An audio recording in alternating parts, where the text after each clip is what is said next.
Cristo, te adoro, porque tú eres mi Señor, y solo a ti daré la honra y honor. Cristo, te exalto, mi Cristo, yo te adoro, porque tú eres mi Señor, y solo a ti daré la honra y honor. Gloriosa es tu presencia, me cubre y me da paz. Mi ser siempre proclamará que solo tú eres digno de adorar. Gloriosa es tu presencia, me cubre y me da paz. Mi ser siempre proclamará que solo tú eres digno de adorar. Solo Él es digno, amén. Porque solo Él es santo, mi hermano, solamente Él y nadie más que Él merece toda gloria, toda honra y toda alabanza, aleluya. Mi alma te alaba, oh Dios, y mi corazón se regocija en tu bendita y hermosa presencia, bendito Dios de la gloria, porque ciertamente no hay mejor lugar que estar en tu presencia, papá. No hay mejor lugar, Señor, que estar delante de ti, alabando tu santo nombre, reconociendo tu poderío, reconociendo tu autoridad, reconociendo tu señorío sobre nosotros, papá, aleluya. Aquí está un pueblo que te alaba, que te exalta, que trae toda adoración para ti, toda exaltación para ti, papá, aleluya. Recíbela, Señor, recíbela. Dile, hermano, pídele que reciba tu alabanza, tu adoración, aleluya. Pídeselo a Él, hermano. Concéntrate en esta hora en darle la gloria al que gloria merece. Deja toda preocupación allá afuera. Él va a tener el control de todo eso, aleluya. En esta hora alabémosle y exaltémosle a Él, porque Él se lo merece. Él dio su vida por ti y por mí, hermano. Él dio su vida por ti y por mí.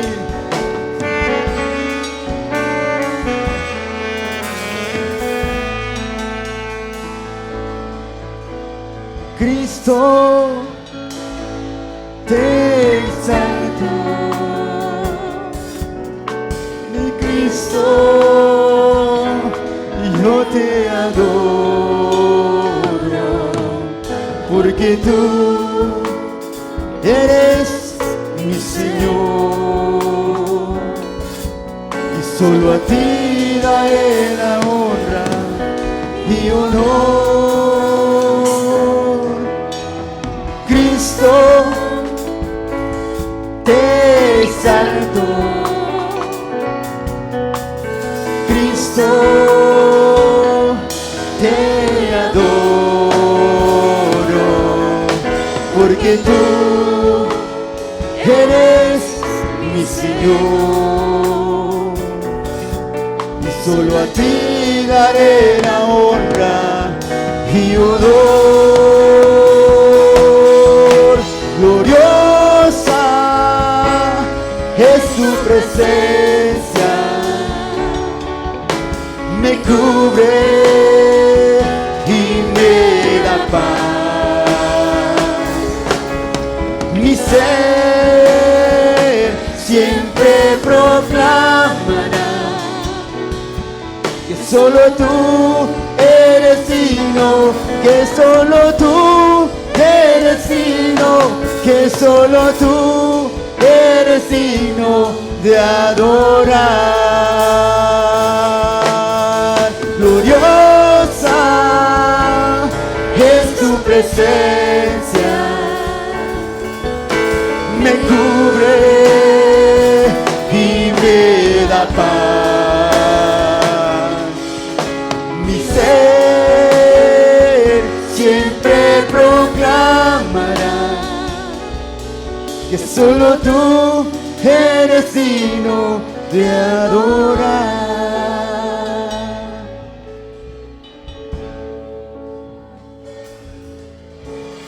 Solo Él es digno, aleluya. Solo Él es digno. Nadie más que Él es digno. Porque se buscó en el cielo, en la tierra, debajo de la tierra, y nadie estuvo dispuesto.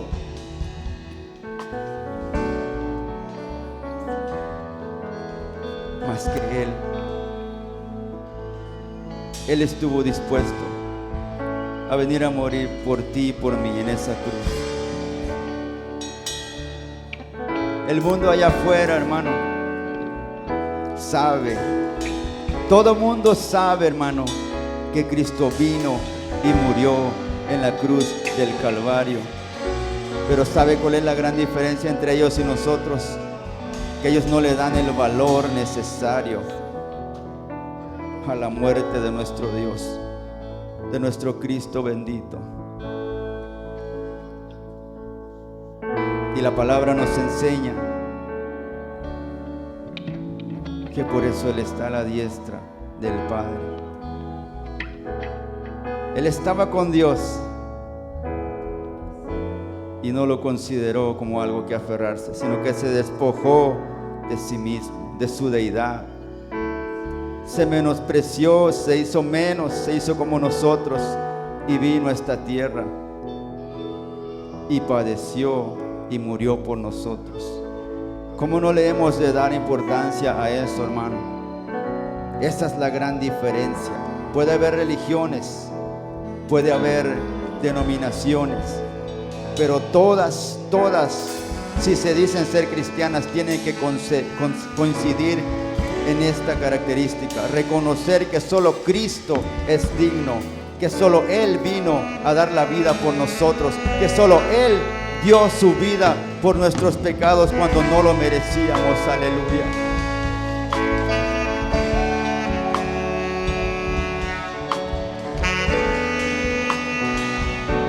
Por eso Él merece toda gloria. Por eso Él merece toda honra, toda alabanza, toda adoración. Que solo tú eres digno, que solo tú eres digno, que solo tú eres digno de adorar. Díselo. Que solo tú eres digno, que solo tú eres digno, que solo tú eres digno de adorar.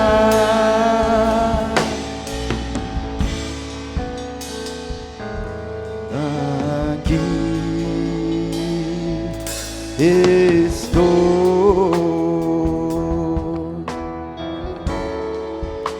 te ofrezco todo lo que soy. Aquí estoy,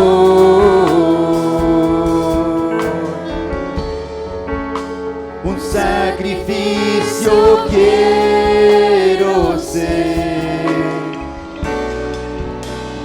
Toma mi ser, mi vida entrego a ti, porque tú eres mi Dios, tú eres digno de adoración, una ofrenda de amor sencillo.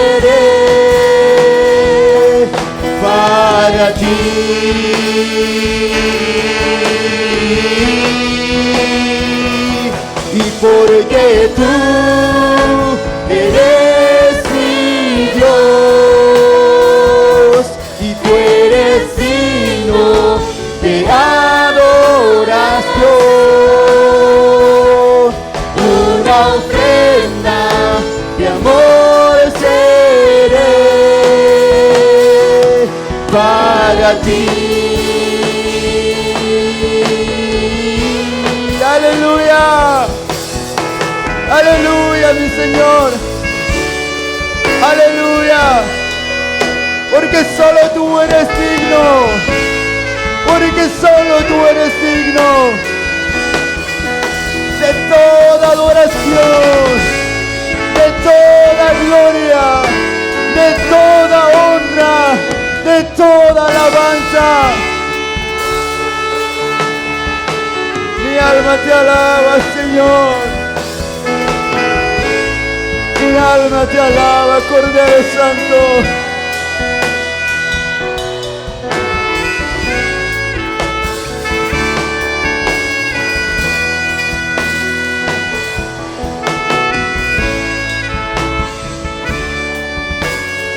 Toda gloria, toda honra, tu santo nombre por siempre. Toda gloria, toda honra por siempre para ti.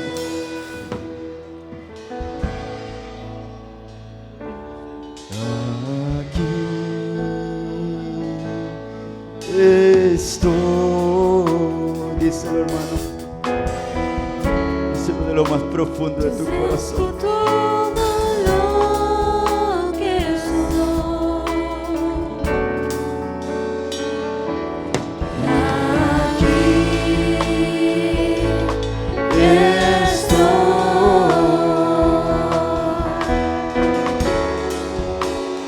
Sacrificio quiero ser.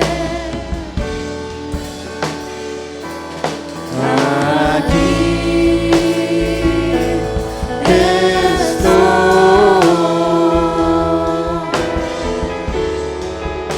Te ofrezco todo lo que soy.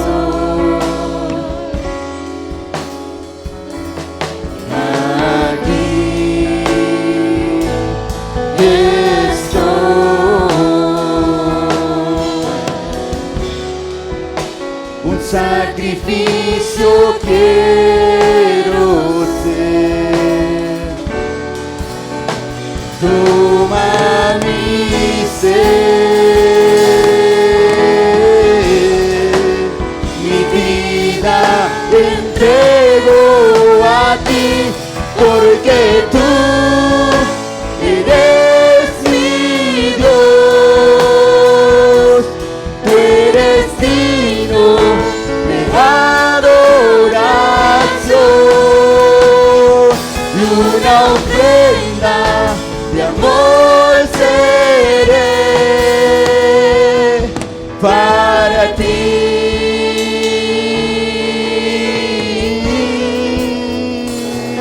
Y porque tú eres mi Dios. Las puras voces vamos a decírselo a Él.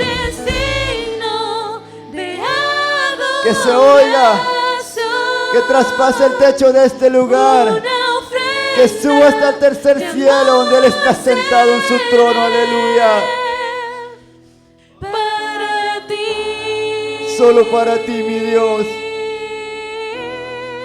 Dile, porque tú eres mi Dios. Tú eres digno de toda adoración. Queremos ser una ofrenda para ti, oh Dios. Acéptala, papá, te lo rogamos. Sabemos que somos faltos, oh Dios, pero en esta hora, bendito Dios, nos acogemos a tu misericordia y tu gracia, Padre. Y te pedimos que reciba nuestra alabanza, nuestra adoración, papá, aleluya.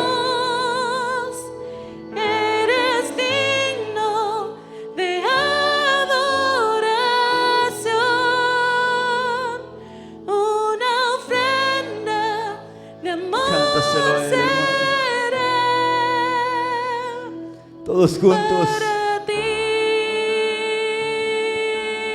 Una última vez. Y porque tú eres mi Dios,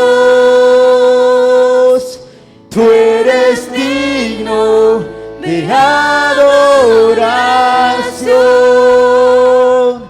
Una ofrenda de amor seré para ti.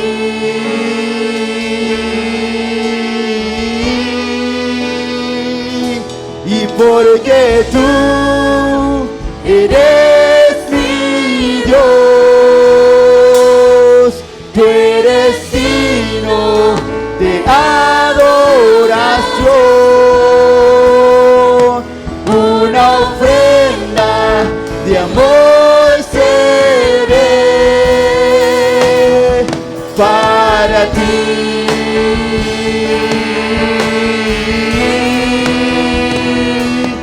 Para ti.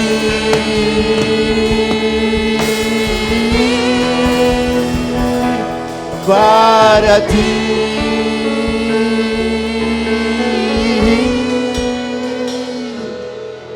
Solo para ti. Solo para ti. Solo para ti. A nadie más que a ti. Solo tú eres digno. Solo tú eres digno.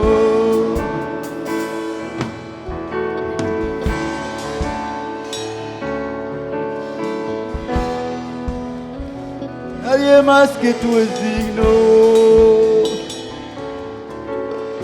Solo tú.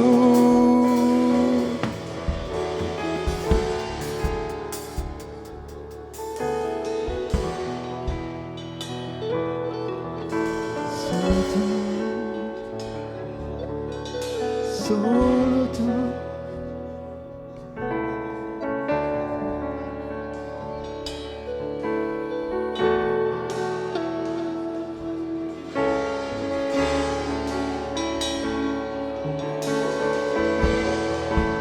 Papito hermoso, bendito eres.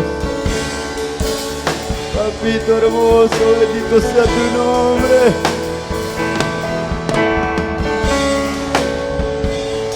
Cuán grande es tu amor y tu misericordia, oh Dios. Que hasta este día podemos estar de pie. Hasta este día podemos contar de tus maravillas. Pero ¿qué sería de nuestra vida si tú no estuvieras con nosotros? Mas como tú lo prometiste, tú harás. Tú has estado y tú estarás todos los días con nosotros hasta el fin del mundo. Por eso te alabamos. Por eso te exaltamos. Por eso te glorificamos a ti, Cordero Santo. Por eso te reconocemos como nuestro único Dios y Señor, nuestro Salvador. Dale un aplauso fuerte al Todopoderoso, porque Él ha sido bueno con nosotros siempre y lo seguirá siendo, hermano, porque Él no es hombre que mienta, ni hijo de hombre que se arrepienta. Él dijo que va a estar con nosotros todos los días hasta el fin del mundo. Somos nosotros los que nos alejamos de Él muchas veces, hermano. Somos nosotros, no es Él.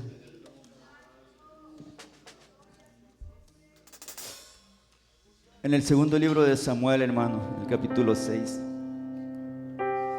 Está una historia bien hermosa, hermano, que a mí me ha inspirado.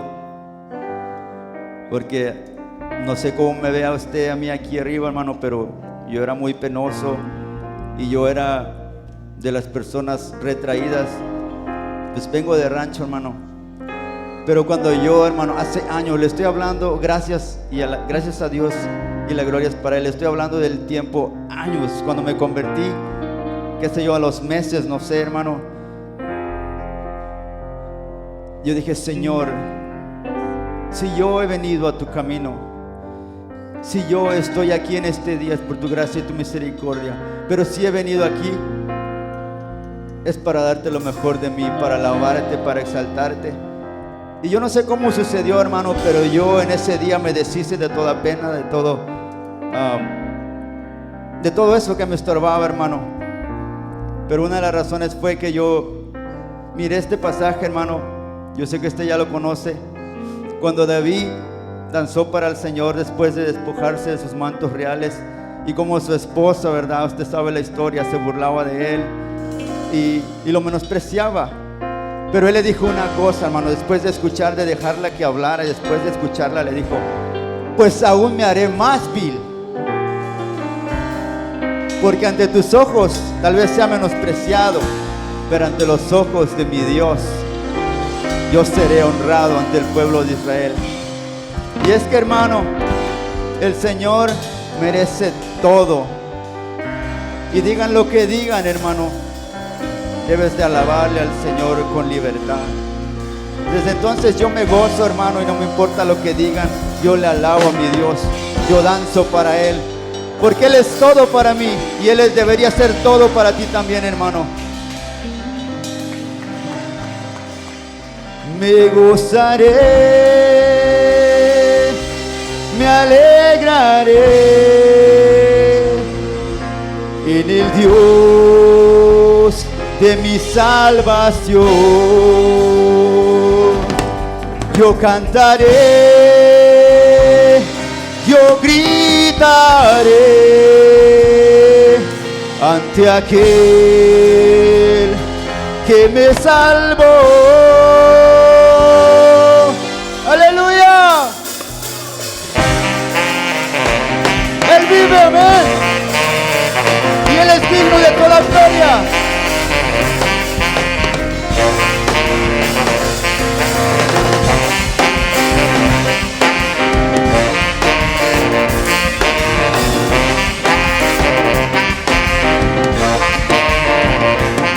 Me gozaré, me alegraré en el Dios de mi salvación. Yo cantaré, yo gritaré hacia aquel que me salvó. Me gozaré, me alegraré en el Dios de mi salvación. Yo cantaré, yo gritaré hacia aquel que me salvó. Yo alabaré al Señor y exaltaré su nombre, pues Él nos ha dado salvación. Yo alabaré al Señor y exaltaré su nombre, porque Él nos ha dado salvación. Y yo me haré más vil, me haré más vil, con tal de agradar a aquel que me salvó. Y yo me haré más vil, me haré más vil, con tal de agradar a aquel que me salvó. ¡Aleluya!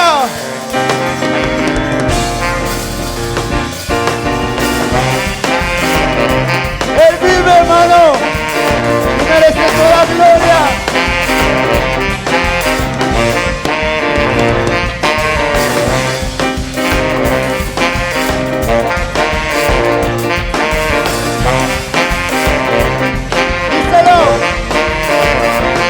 Me gozaré, me alegraré en el Dios de mi salvación. Yo cantaré, yo gritaré hacia aquel que me salvó. Me gozaré, me alegraré en el Dios de mi salvación. Yo cantaré su nombre, yo gritaré hacia aquel que me salvó. Yo alabaré al Señor y exaltaré su nombre, pues Él nos ha dado salvación. Y yo me haré más vil, me haré más vil, con tal de agradar a aquel que me salvó. Y yo me haré más vil, me haré más vil, eres salvo.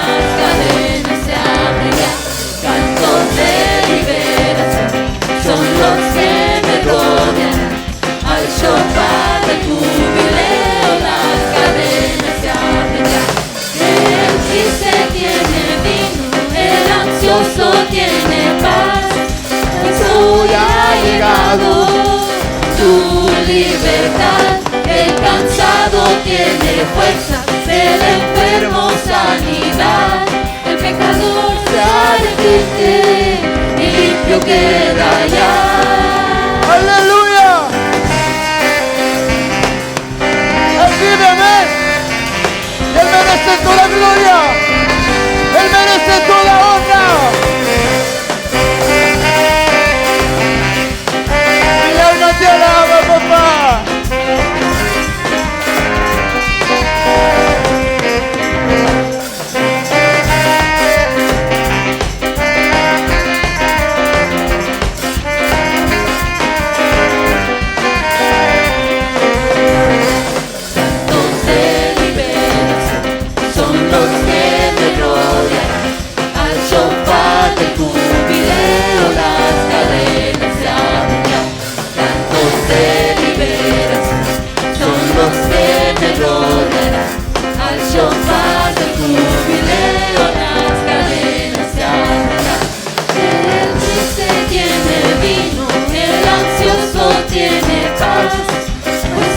Ha llegado su libertad, el cansado tiene fuerza, el enfermo sanidad, el pecador se arrepiente y limpio queda ya.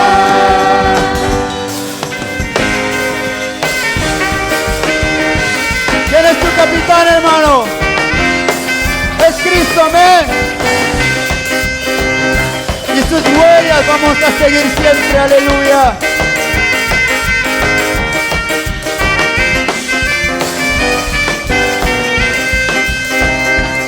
Porque nuestro capitán es Cristo, sus huellas estamos siguiendo, contra nosotros más se levantará. Porque nuestro capitán es Cristo, sus huellas estamos siguiendo, contra nosotros más se levantará. Aleluya.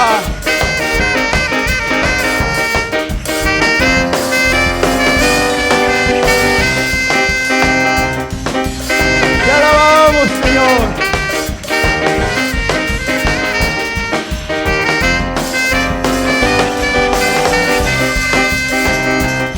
Porque nuestro capitán es Cristo, sus huellas estamos siguiendo, contra nosotros nada se levantará. Porque nuestro capitán es Cristo, sus huellas estamos siguiendo, contra nosotros nada se levantará.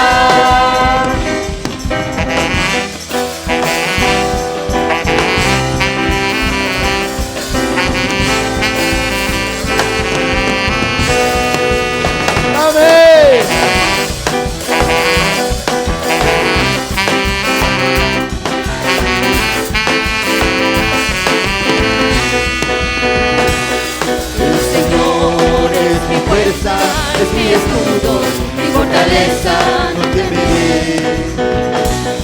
El Señor es mi fuerza, es mi escudo, mi fortaleza, no temeré. No temeré, porque mayor es el Señor, es poderoso, es vencedor. Es mi escudo, mi protector, no temeré.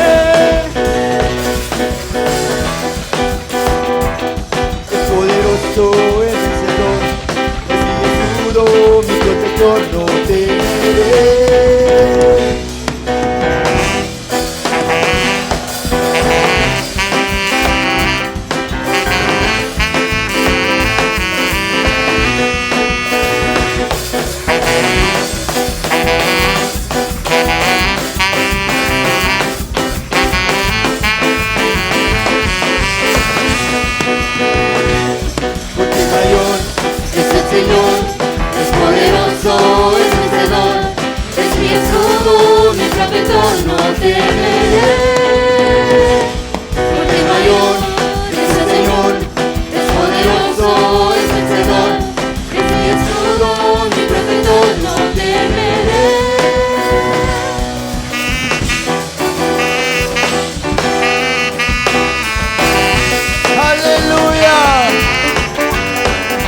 alegraré y cantaré al Señor, porque ha llegado la boda del Cordero de Dios. Me gozaré, me alegraré y cantaré al Señor, porque ha llegado la boda del Cordero de Dios.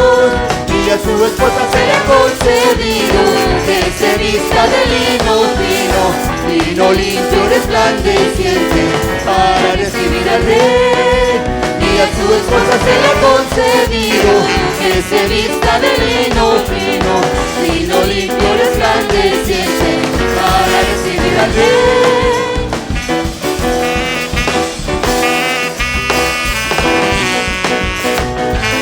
Él vive, amén.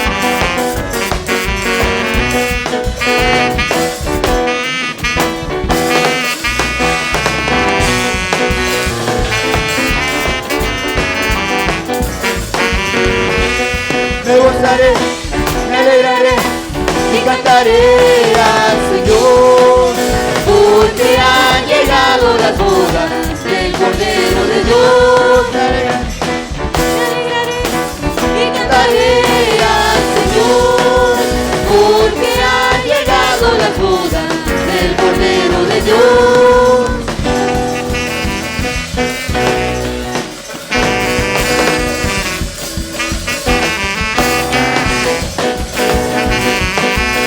aleluya. Gózate, hermano. Así como dice este canto, amén. Yo me alegré con los que me decían, aleluya. Yo me alegré con los que me decían, a la casa de Jehová iremos. Yo me alegré con los que me decían, a la casa de Jehová iremos. Yo iré, Tú irás a la casa de Jehová, yo iré, tú irás a la casa de Jehová, yo iré, tú irás a la casa de Jehová, yo iré,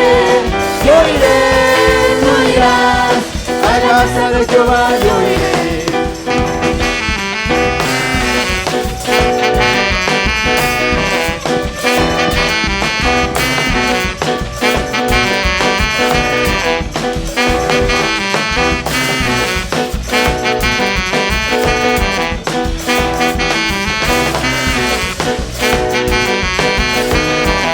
yo me alegré con los que me decían, A la casa de Jehová iremos.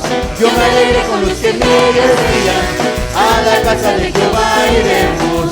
yo iré, Tú irás a la casa de Jehová, yo iré, tú irás a la casa de Jehová, yo iré, yo iré, tú irás a la casa de Jehová, yo iré, tú irás a la casa de Jehová, yo iré.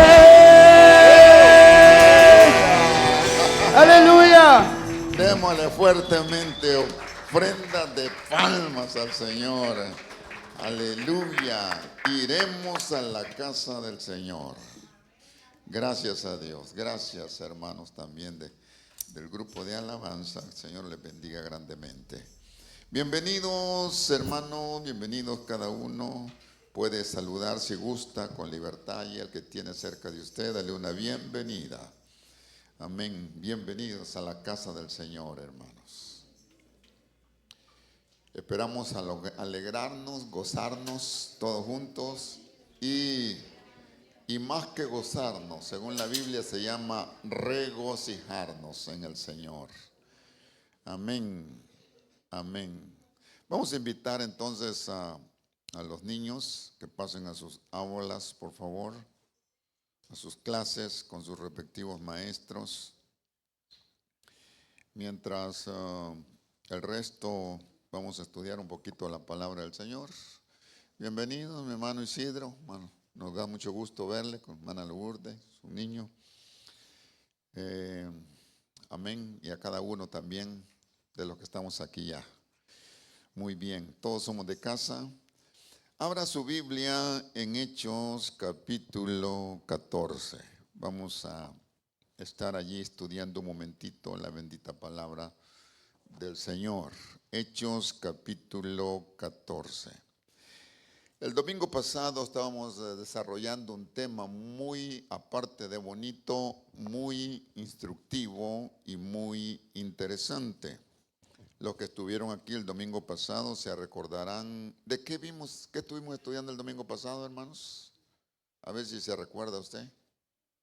¿Qué estuvimos estudiando el domingo pasado? Hagan fila, por favor. ¿Ah? ¿Perdón?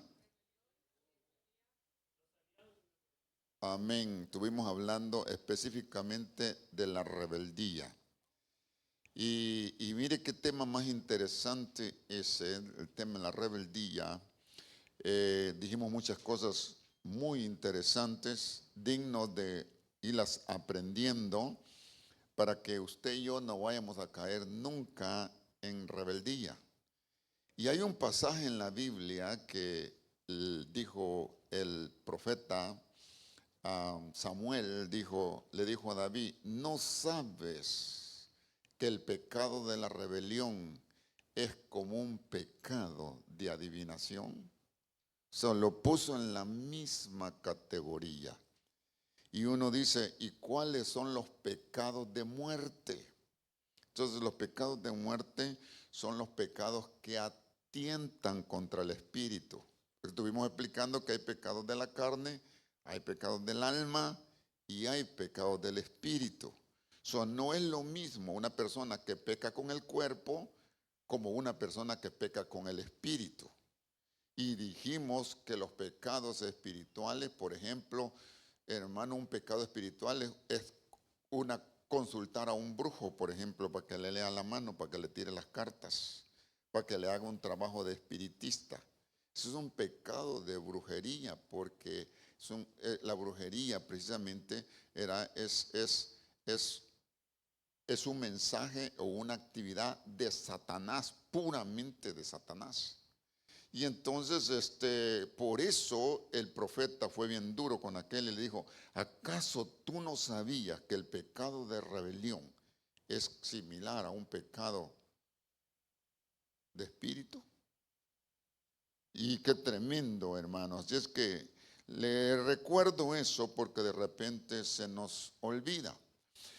Y entonces estuvimos mirando algunos aliados del pecado de la rebelión, que es muy fuerte, que yo quisiera que todos nosotros tuviéramos mucho cuidado, ¿verdad? Nunca se le vaya a revelar a usted a un líder o se le vaya a revelar a un padre, a mamá o a papá o a un líder espiritual, incluso a su patrón, porque su patrón es un supervisor, y la palabra supervisor quiere decir una persona que tiene supervisión, ve más que otro, un supervisor ve más que otro, por eso lo pusieron de supervisor, para que lleve cuentas y dé cuentas de la compañía.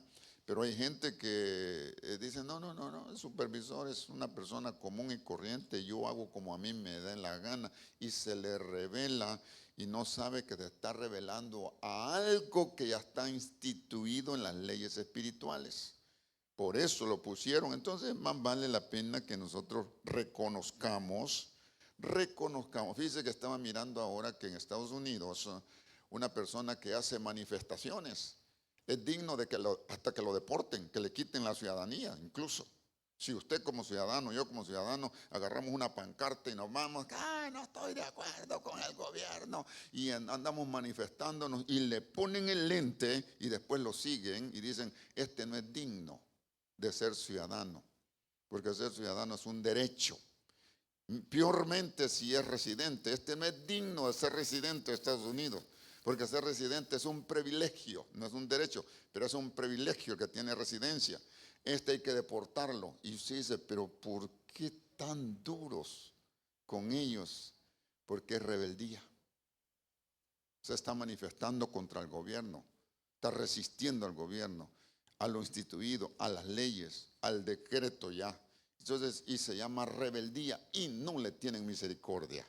Aún las leyes seculares no le tienen misericordia porque es un acto de rebelión. Ahora, hermano amado, En lo espiritual, yo me quedo pensando, en lo espiritual es grave. Y como ya vimos eso, aunque es un tema muy profundo, deberíamos de incluso hablar más de ello. Yo quisiera hablar ahora de un aliado que va casi en el mismo nivel de la rebeldía, y es la división. Por ejemplo, fíjese que si quiere mi hermano ya me puede ayudar, si quieres, ¿verdad? No es exigencia, pero por ejemplo, el número 2 en griego, en el idioma griego, que fue precisamente el idioma donde se escribió la escritura, la Biblia, el número 2 en griego se dice dois, y quiere decir dos. Entonces, si quiere lo puede buscar usted en el diccionario, así se escribe y así se pronuncia. Entonces, vamos a hablar ahorita acerca de la división, ¿verdad? Pero fíjese, se escribe dos, o con una D, así se escribe dos. Entonces, en griego, la D simboliza dos. Entonces, por ejemplo, vamos a hablar de la división. La división es una palabra compuesta de dos estrofas. Visión. O sea, la palabra correcta es visión. Visión es una persona que ve más que otro. Visión es cuando los ojos están, hermano, muy bien activos y tienen una visión 2020, por ejemplo. Dicen, tiene una visión 2020, la tiene buenísima la visión. Pero a la visión agréguele el dos o la D, que simboliza. La D en griego es dos. Entonces agréguele a la visión, agréguele la D anteriormente. Agréguele la D, ¿qué dice? Si le agregamos la D a la visión, ¿qué dice? ¿Ah? División. Dice división. Entonces la palabra correcta, que es visión, se altera con la D. Por eso se llama división. O sea, la D está dividida, pero se apega a la visión.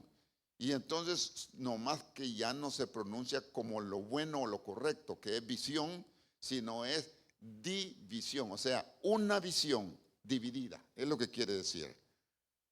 La palabra división quiere decir una visión dividida. Se lo voy a poner en palabras más sencillas. Usted tiene su visión, vamos a decir, de aquí para allá, de aquí, usted tiene su visión. Y de aquí para allá yo tengo también la visión. Entonces le digo yo a usted, vamos a mirar todos hacia allá. Entonces todos estamos con una visión, pero vamos a partir esa visión, la vamos a partir. Yo voy a mirar para allá y usted va a mirar para allá. Entonces ahora lo que tenemos no es una visión, ahora lo que tenemos es una división. Yo estoy mirando para un lado y usted está mirando para otro. Entonces estamos divididos. Yo voy para allá, yo voy para el east y usted va para el west. Entonces estamos contrarios los dos. Estamos mirando, estamos en direcciones opuestas. Estamos mirando diferente los dos. Ya estamos divididos. Ya estamos divididos. ¿Y sabe cuál es lo peor? Que la Biblia dice que un reino dividido no prevalece. Va a fracasar pronto. Entonces encontramos la división, la encontramos precisamente en los hogares. Encontramos el hombre mirando de una manera y su esposa, la mujer, mirando de otra manera. Entre comillas, están unidos. Entre comillas, están unidos. Pero en la parte espiritual están divididos. Eso no sirve. Va a colapsar ese matrimonio tarde que temprano. Lo llevamos a la iglesia. El pastor dice, piensa y hace una cosa. El pueblo piensa, dice y hace otra cosa. Y algunos dicen, el pastor piensa que solamente sus chicharrones truenan. No, también los nuestros. Él cree saberlo todo. No, también nosotros sabemos. Eso precisamente fue lo que dijo Aarón y Miriam de Moisés. Entonces, hermano, se divide. Tenemos una iglesia dividida. Y usted dice, qué bonita la iglesia, qué bonito el culto, qué bonito. No tan bonito. Eso es lo que se ve por fuera.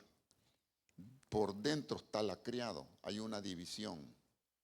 Es un campamento leproso. Hay una división. Entonces, cuidado con la división. Lo mismo sucede en las empresas. Lo mismo sucede en una nación, en un país. No logra salir del caos, no logra las metas que se proponen. Los presidentes prometen y prometen y prometen y prometen. Yo cuando llegue a la presidencia voy a cambiar los estatutos, voy a cambiar la ley, lo vamos a hacer así. La intención es buena, pero el campamento está leproso, está enfermo, está dividido. Hay división. Desde el momento que el presidente llega al cetro, ya encuentra todos sus súbditos que están abajo de él divididos. Piensan una cosa, piensan otra. Dicen, nosotros no lo vamos a hacer así. Entonces, ahorita va a empezar lo bueno. Entonces, hermano, el país se va hundiendo. Poco a poco se va hundiendo más y más y más porque está dividido. Un reino, lo vamos a ver más adelante, un reino dividido no prevalece, le espera un fin. Ahora, esto es más grave cuando lo es en el sentido espiritual, como por ejemplo cuando lo es a nivel hogar o cuando lo es a nivel congregacional como nosotros. Le voy a decir por qué, porque las compañías que no son institución meramente terrenas es el hogar y la iglesia. Por ejemplo, dijo el Señor, no es bueno que el hombre esté solo. No es bueno. Eso no lo dijo ningún hombre, lo dijo Dios. Al ver al hombre dijo, no es bueno que el hombre esté solo. Es bueno que el hombre tenga una compañía. Y los unió y les dijo, multiplíquense, hinchen, llenen la tierra, establezcan una compañía en la tierra, pero bajo un modelo celestial, el modelo del cielo. El matrimonio nace en la mente de Dios y se desarrolla aquí en la tierra. Lo mismo en la iglesia. La iglesia, usted sabe que la iglesia nació en la cruz del Calvario y nació cuando aquel soldado romano, hermano, agarró una lanza y se la metió a Jesús en la cruz. Cuando Jesús estaba crucificado, le metió la lanza en el costado y entonces dice la Biblia que le salió sangre, sangre, sangre, y cuando ya no había más sangre le salió agua.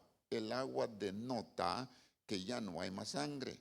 Entonces nosotros fuimos comprados, dice la Biblia, por precio de sangre. Jesús pagó toda la sangre que tenía. Pero da la casualidad de que Jesús es el postrer Adán. Y Adán es el primer Adán. Entonces nosotros tenemos el primer Adán en nuestro Padre por naturaleza, naturalmente. Pero Jesucristo, hermano, nos redimió por su sangre. O sea, el primer Adán, nosotros tenemos del primer Adán y del postrer Adán, de Adán el natural y del Adán espiritual. Pero note una cosa, Eva sale del costado de Adán. La iglesia sale del costado del postrer Adán, de Cristo. Por eso el matrimonio y la iglesia son dos compañías que no son de la tierra, son del cielo. Entonces démosle una ofrenda de palmas al Señor por eso, hermano. Amén. Mire qué bonito eso. Entonces ahora, cuando estas dos compañías, el hogar, si la división ataca a un país, pues el país va a vivir por años hundido en pobreza, en rebeldías, hermano, en muertes, en crímenes, en todo. Si ataca a una compañía, pues esa compañía, hermano, poco a poco va a colapsar. Pero si la división ataca a un hogar o la división ataca a una iglesia, le hace estragos, daños grandes a un hogar, a una iglesia. Los hogares se rompen, se truenan, se destruyen. Las iglesias se parten en dos, a veces en tres, y cada quien sale, bueno, por su lado, ¿verdad? Y se pone aquel pasaje que dijo el Señor. Una vez vi a una gente, dijo que eran como ovejas sin pastor. Entonces las ovejas quedan sin pastor, hermano, y la que no queda enferma queda débil, y la que no queda débil queda perniquebrada, y la que no queda perniquebrada queda descarriada. Y bueno, es un caos tremendo por causa de la división. Entonces ahora, el diccionario dice que el concepto de división es una acción y efecto de dividir. Y los sinónimos son desmembramiento, fracción, partición, parte, porción, subdivisión. De la división salen muchas cosas que llaman la atención, que no son saludables para un hombre de Dios o para una mujer de Dios. Entonces, después de decir esto, añadimos, y le digo yo, cuidado con la división. Así como dijimos, cuidado con la rebeldía. Miremosla muy de cerca. Cuidado con la división, porque son dos visiones en un mismo lugar. Vamos a mirar entonces Hechos 14, del 1 al 8, 7, y vamos a leerlo. ¿Ya tiene Hechos 14? Dice así la bendita palabra del Señor. Aconteció que en Iconio entraron juntos en la sinagoga de los judíos y hablaron de tal manera que creyó una gran multitud, tanto de judíos como de griegos. Pero los judíos que no creyeron, excitaron y llenaron de odio los ánimos de los gentiles contra los hermanos. Con todo se detuvieron allí mucho tiempo, hablando valientemente, confiados en el Señor, que confirmaba la palabra de su gracia, concediendo que se hicieran señales y prodigios por medio de sus manos. Verso 4. Pero la multitud, diga conmigo, estaba dividida. Mire pues, el otro día que estuvimos hablando de la rebeldía, dijimos que la rebeldía hizo sus arribos. La rebeldía, aquí lo tengo anotado, hizo sus arribos en Pergue de Panfilia. Dijimos, Pergue de Panfilia era una área que su significado quiere decir las razas. Hay que tener mucho cuidado porque son lugares estratégicos donde el enemigo pone trampas. En ese lugar de las razas el enemigo vino y puso trampas para que cayeran allí los indoctos, y el que cayera en Pergue de Panfilia iba a tener problemas con la rebeldía. Pero el verso que acabamos de leer, 14:1, dice así: aconteció que en Iconio, ok, muy bien, había en Iconio una sinagoga de los judíos, y hablaron de tal manera que creyó una gran multitud, tanto de judíos como de griegos. Bueno, mire, entonces la división fue una trampa puesta en una iglesia, vamos a ponerlo de esa manera, en una ciudad que se llamaba Iconio. Entonces viene el diablo trabaja a manera de estrategia. No vaya a creer usted que el diablo trabaja al Team Marín de 2 pingüinos. No. El diablo, que el Señor lo reprenda, el diablo trabaja estratégicamente. No tiene problemas de desespero.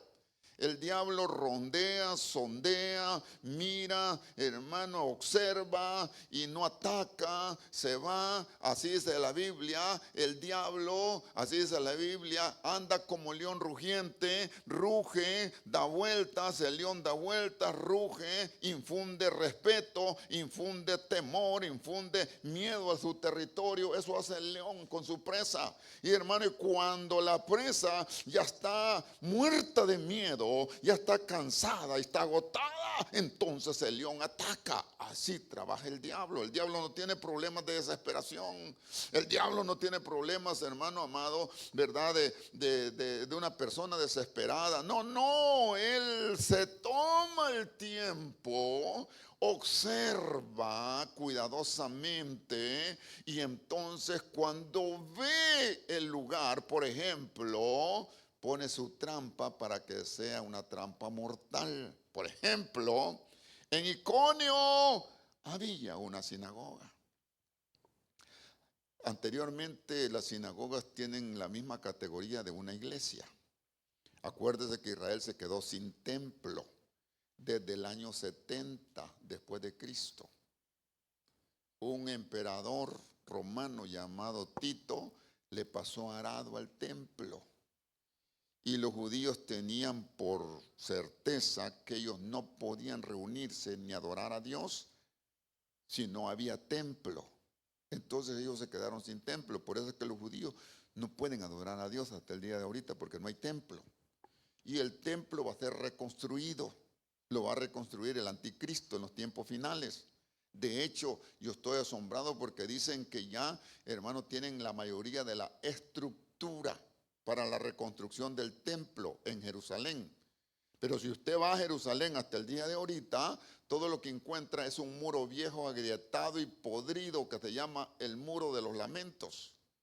Y se llama el muro de los lamentos porque todo Israel se la pasa todos los días lamentándose con papelitos. Yo le decía a los hermanos, es impresionante ver las jovencitas judías y los varones judíos, hermano, con sus flecos, sus pelos rizados así, sus tiritas, un fleco por aquí que le llega hasta por aquí y otra por aquí, y sus barbas así, hermano, con su kipa acá, bien detallado, bien arregladito, bien trajeadito, bien vestidito, hermano, con un libro en la mano, me imagino que es el Torá, y se la pasan no 1, ni 2 minutos, ni 3 minutos, ni 5 minutos, ni 1 hora, se la pasan hasta 4 horas llorando en el muro de los lamentos, y uno lo ve así. Mire, yo me quedé todo un mediodía, no le miento, delante del Señor, mirando la actitud de ellos, los hombres de un lado, las mujeres a otro lado, y ellos llorando y zapatean y le hacen así, y leen, sacan el librito, lo leen, hermano, y sacan un papelito y lo meten en una grieta del muro de los lamentos, lo meten allí porque son peticiones que le están poniendo a Dios. El muro de los lamentos está, hermano, plagiado de papelitos metidos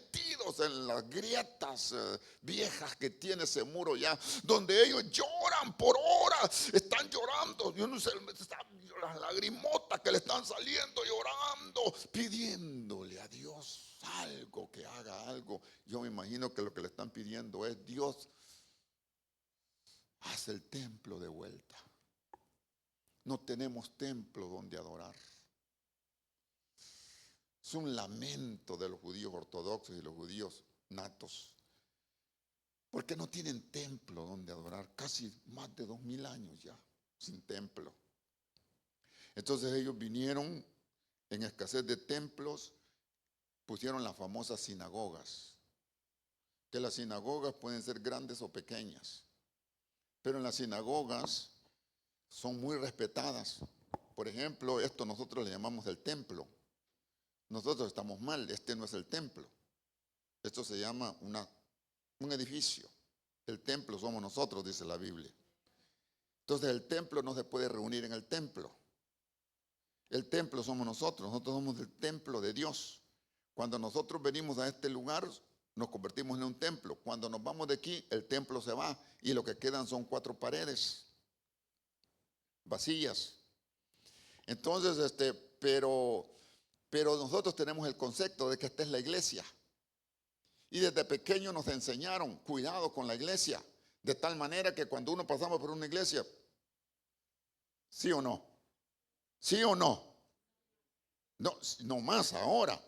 Pero más de la mitad de nuestra población lo sigue siendo, lo sigue creyendo. Ellos creen que es un lugar santo, divino y que se merece un alto respeto. Y mi papá, hermano, se quitaba el sombrero y saludaba al edificio aquel, lo saludaba. Porque ese es el concepto de religiosidad que tenemos la mayoría de nosotros. Y entonces, hermano amado, ellos tampoco estaban muy lejos de eso. Entonces, cuando ellos fabricaban una sinagoga, a falta de templo, hacían 4 paredes. Una sinagoga es 4 paredes simples. Y allí, hermano, ellos se quitan los zapatos. Prohibido entrar a una sinagoga con los zapatos puestos. Y nomás entran, hermano, con la ropa vacía, así livianita y una tirita así.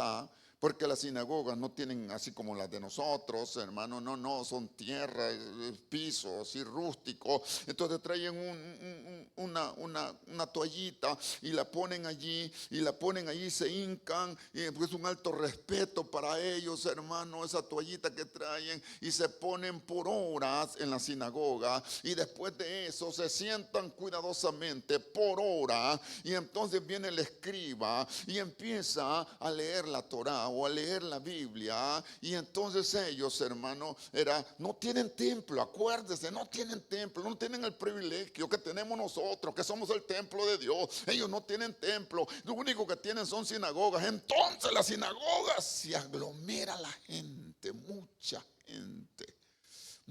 gente va a las sinagogas. Entonces, judíos y griegos reunidos en la sinagoga. Entonces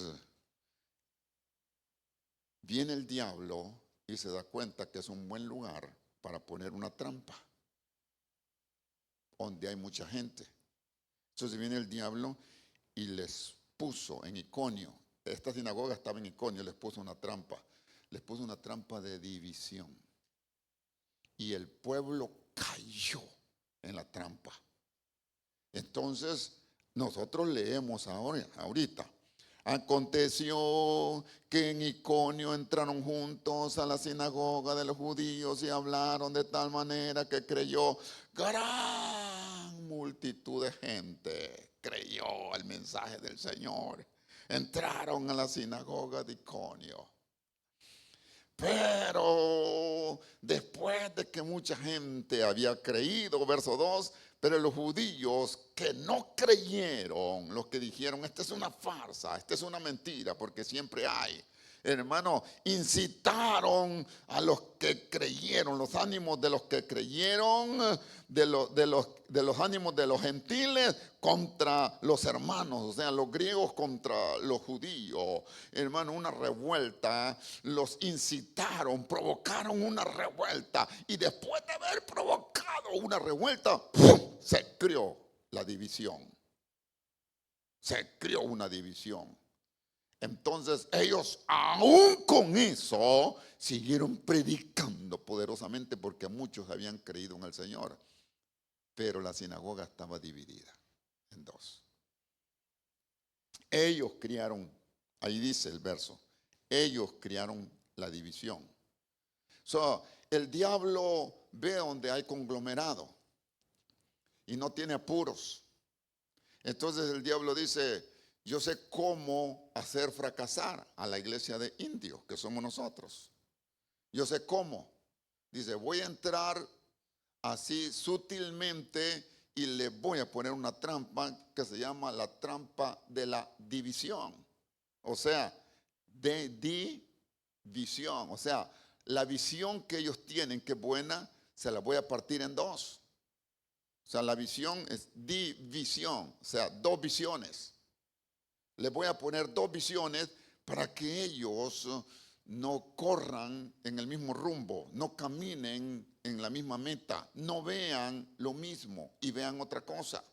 Hermano, que el Señor reprenda al diablo, pero el diablo trabaja sutilmente. El diablo no aparece con un trinche allí vestido de rojo y con cuernitos y cachos y así color rojo y hermano infundiendo miedo a la gente. No, así no es la cosa. Eso hermano, está bien para los niños, para asustar a los niños, pero para nosotros no. El diablo trabaja sutilmente. El diablo, dice la Biblia, que es un ángel de luz, y como es ángel de luz, entra y nosotros no lo vemos. Entra y se sienta y escucha al predicador en una de las bancas de nosotros, y nosotros no nos damos cuenta, a menos que tengamos discernimiento de espíritu o presencia del Señor, que eso es muy importante en nuestras reuniones, y entonces detectamos, hermano amado, las malas actividades del diablo. No, de veras, de veras.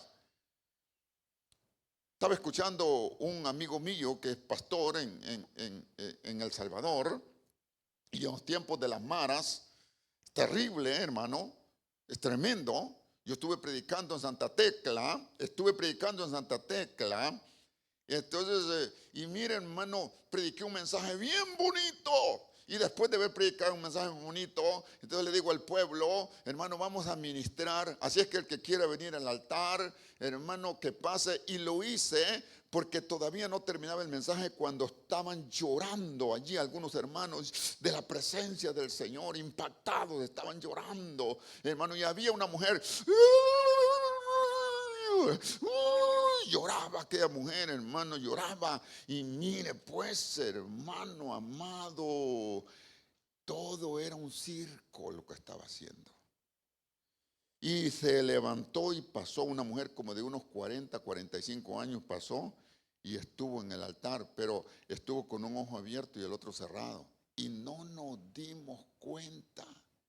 Resulta que esta mujer entró, era una ladrona, entró y se vino a sentar en la banca donde se sentaba una cantora. Y las cantoras por naturaleza dejan allí su cartera, dejan sus cosas y se vienen a cantar, y después dejan sus cosas y se vienen a ministrar en la banca. Entonces ella controló quién era la cantora, dónde dejaba su bolso, entró y se sentó, y cuando fue en la hora de administración vino, lloró un rato, y después de haber llorado se levantó, y entonces, hermano, se fue y se sentó donde estaba la sentada pegado a la cantora, y le cambió su bolso, le dejó su bolso de ella vacía, vacía, sin nada, y se llevó la bolsa de la cantora con dinero, con papeles. Y la cantora, cuando terminó el servicio y la cantora fue a ver su bolsa, inmediatamente se dio cuenta que no era su bolsa, y la abrió, no tenía nada, y la cantora empezó a llorar, pero hermano, la jovencita empezó a llorar porque era una ayudante de un abogado, y casualmente ese día se había traído los sellos del abogado con los que sellan los papeles, hermano. Y esa muchacha, yo no sé cómo le diría, yo no supe más de ella, pero me dio lástima de ver cómo lloraba desesperada y decía, y lo peor que se llevó los sellos del abogado, que es peligrosísimo todo eso. Pero la mujer, antes que el culto terminara, agarró la bolsa, se levantó por en medio de todo, en medio de los diáconos, se fue. Y no nos dimos cuenta. Era una ladrona. Así de tan feo estaba allí en El Salvador hace unos años atrás, cuando estaban aquellos muchachos feos que le conté. Pero un pastor nos contó una experiencia que tuvo. Estaba la iglesia llena, domingo. Entonces, hermano, entraron bien vestidos 3 personas por la puerta. Entró un muchacho, se sentó allá. Entró otro muchacho, se sentó allí. Entró otro muchacho, se sentó allá. Y entonces estaba el culto, adorando a la gente, adorando al Señor. Bonito el culto, hermano, adorando al Señor. Cuando se calmó todo, entonces se levanta una ancianita con una profecía y dice: pueblo mío, así dice el Señor, 3 hombres han venido a provocarlos a robo y a miedo, y están aquí en medio de ustedes. Pero dice el Señor que yo ya los descubrí y los voy a desenmascarar. ¡Wow, hermano! ¡Qué bonita es la dirección y la revelación del Señor! Cuando la profecía se activó, los diáconos pum, pum, pum, cerraron las puertas, hermano, todos los diáconos. Y empezaron a revisar aquello y a revisar acá. Efectivamente, habían 3 que no eran de la congregación. Cuando los descubrieron, hermano, con metralladoras metidas, escondidas, metralladoras y pistolas, porque venían a causar daño a la congregación, a asaltarla. Venían a asaltarlo bien armados. Eran de los muchachos aquellos feos que les platiqué, hermano, que llegaban. Así se metían a las iglesias. No me cree usted que eran momentos pacíficos como los de nosotros, hermanos, que levantamos las manos, no pasa nada. Aquí hay gente decente, aquí hay gente, hermano amado, ¿verdad? Pero ¿quién se dio cuenta que esos 13 eran del bando del enemigo? Nadie, a menos que haya sido por una revelación del Señor, que es lo que nosotros necesitamos para darnos cuenta. Entonces el Señor habló por medio de profecía, los descubrió, y ellos no tuvieron otra que decir: perdónenos, perdónenos, perdónenos. A nosotros nos mandaron, no nos hagan nada, por favor, no nos reporten, nosotros nos vamos. Y salieron, y entonces nomás les dijeron: no vuelvan a venir, porque ya saben que aquí está el Señor. Démosle una ofrenda de palmas al Señor, hermano. Y obvio, el pastor y los hermanos no se van a meter a mayor problema. Nomás le dijeron: aquí está el Señor, y el Señor habla.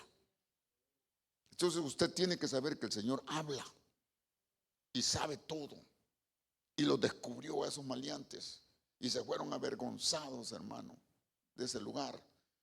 Me imagino que no les quedaron ganas de volver a regresar. Pero es por una revelación del Señor que el Señor da a conocer. Eso nos hace falta a nosotros. Pero entra el enemigo, como es ángel de luz, se sienta y nosotros no nos damos cuenta.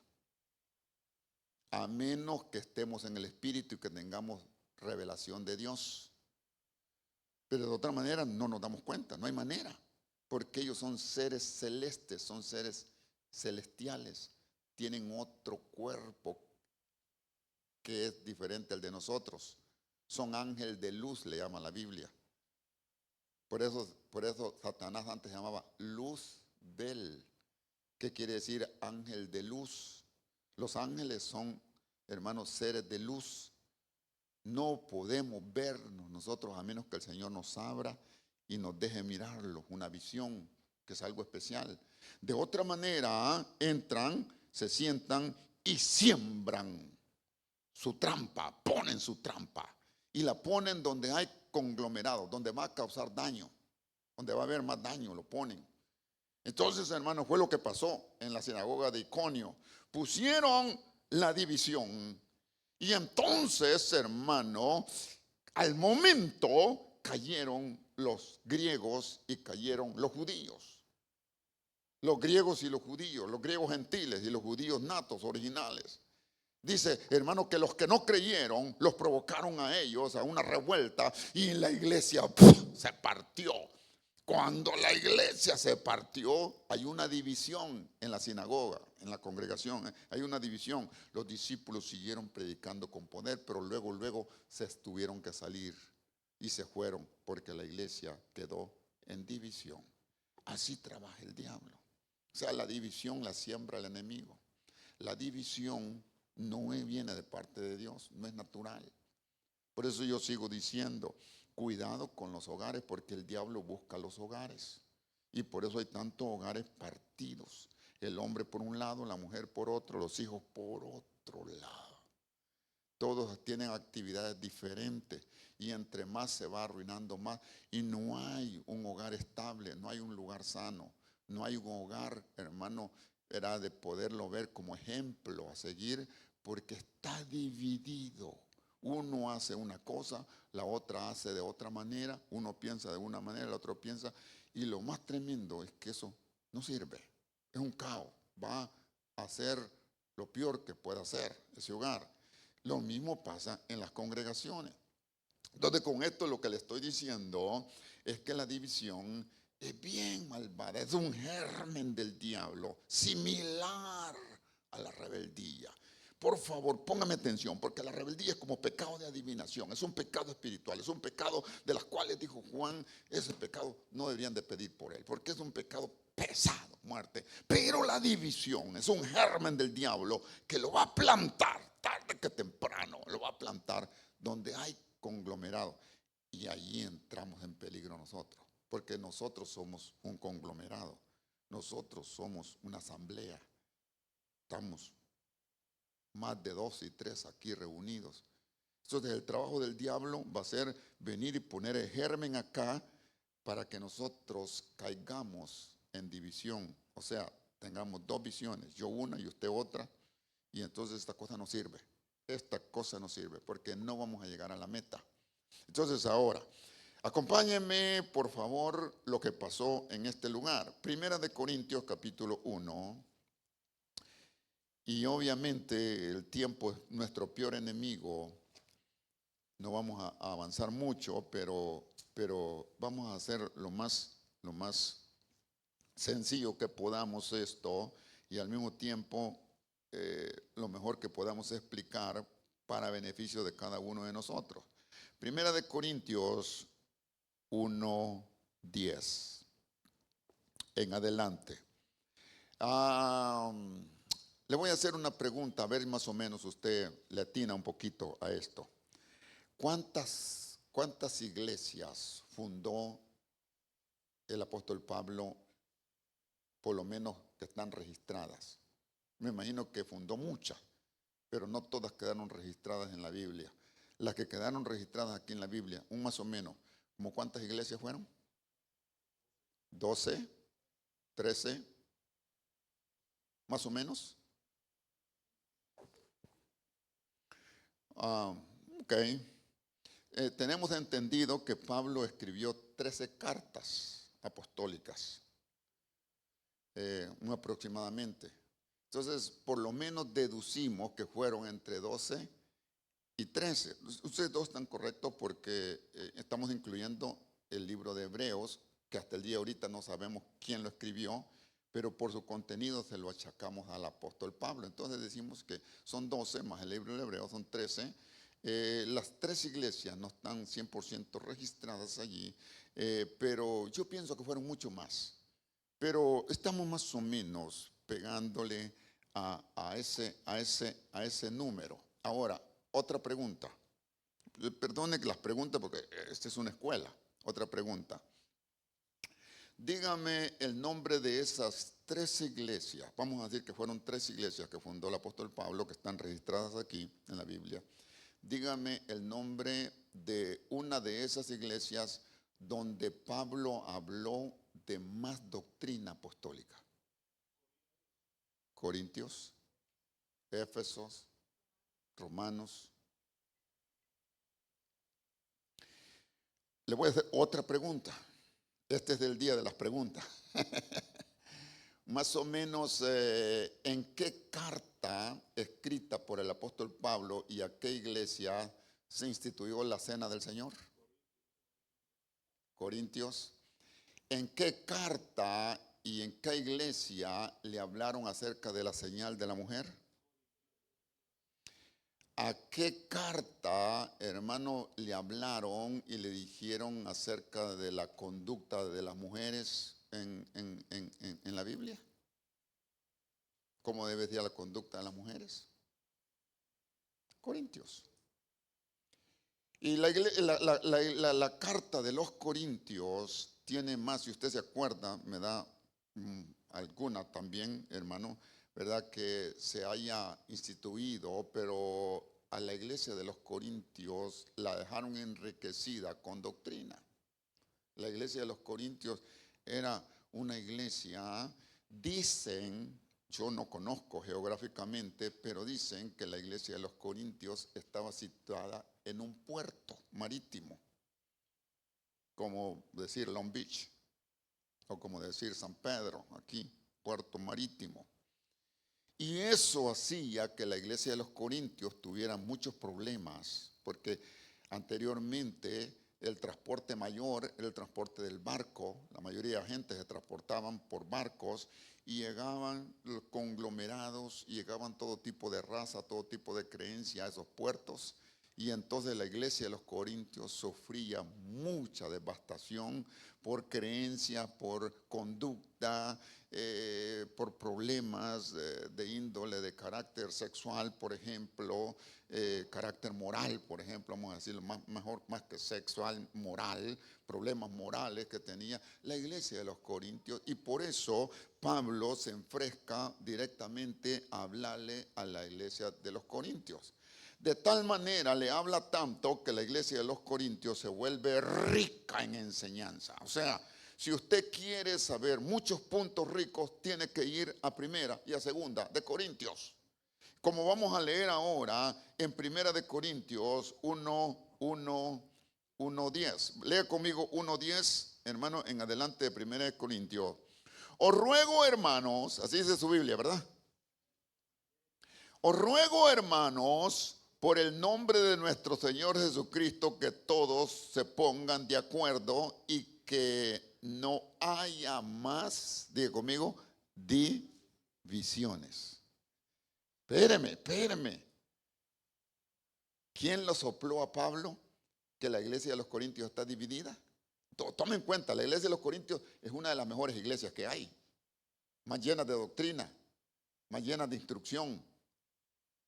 Estaba situadamente en un puerto, hermano, que de allí llegaba mucha gente de extranjeros y tenían que recibir el mensaje, y ellos tenían que convertir a Cristo y irse para sus lugares, hermano, pero con Cristo en sus corazones. Entonces la iglesia de los Corintios era clave.